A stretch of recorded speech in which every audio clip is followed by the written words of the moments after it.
Problem number 13 says, using the shell method, which integral below represents the volume of revolution for the shaded region? And it gives this is the shaded region between these two curves, y1 and y2, which it gives as x to the cube plus 2, or minus x squared respectively. And it also has an axis of rotation that is off-center from the origin, which this would be my origin.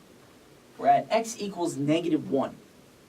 So, in this case, if I want to use shell method, first off, I need to set up my equation. So volume is equal to 2 pi times the integral of the shell radius times the shell height.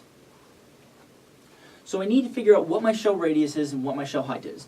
But before I do that, first off, let's figure out what variables we're integrating with respect to, because I do have a function of y and x. So if I'm doing shell method, that means that my little sliver of volume that I'm going to rotate around 360 degrees has to be parallel to my axis of rotation. And if my little sliver is parallel to it, that means that I'm going to have a dx. So if it was the other way around, it would be dy.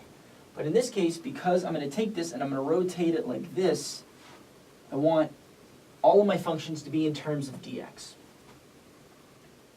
So now, let's figure out what our shell radius is in this case.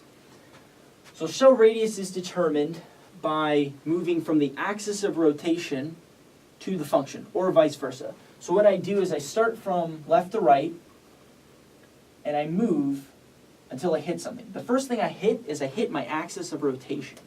Because I hit my axis of rotation first, my radius in this case is going to be x, starting off. But it's also offset. So it's offset from 0, so normally it would just be x or y if it was around the origin. But in this case, because it's offset by this value, the next thing I end up hitting is my function. So what that actually ends up becoming is that it ends up becoming x minus -1. So my shell radius in this case is going to be x plus 1. And that's the distance from my axis of rotation to my function. So again, if this was centered at the origin, if the axis of rotation was just around the y-axis, this would just be x. Consequently, if the shape was over here, we would move from left to right, we would hit the shape first, and then we would hit this, which would mean that we would have a radius of -1 plus x. But in this case, x plus 1 is going to be our axis of rotation. So now we need to figure out my shell height in this case. My shell height is just, well, in this case, I'm bounded by two curves, so it's just going to be y2 minus y1.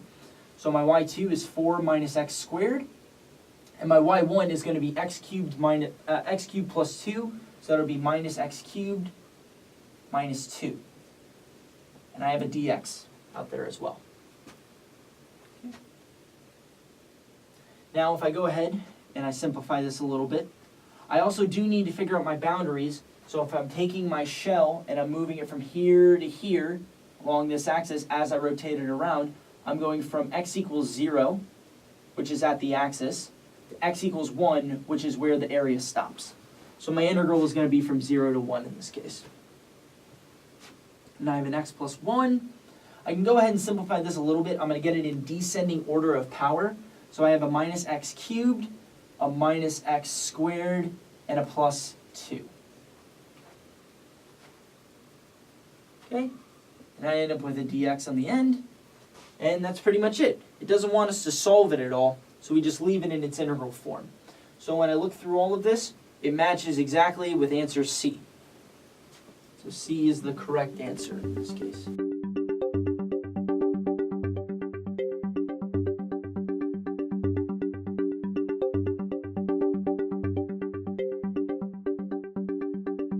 The Teaching Center, UF's Learning Resource Center.